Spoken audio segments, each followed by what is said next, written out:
Il Sacrario militare del Monte Grappa è uno dei principali ossari militari della Prima Guerra Mondiale e si trova sulla vetta del Monte Grappa tra le province di Treviso e di Vicenza, a 1776 metri di quota. Una volta conclusa la Grande Guerra, sul massiccio del Grappa rimanevano molti cimiteri militari dislocati in diversi punti della montagna.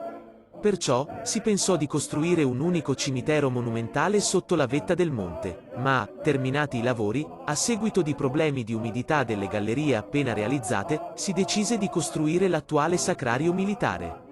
Il sacrario contiene i resti di 22.950 soldati. Nel settore nord si trova l'ossario austro-ungarico con 10.295 morti, di cui 295 identificati. Mentre nel settore sud si trova l'ossario italiano con 12.615 morti, di cui 2.283 identificati.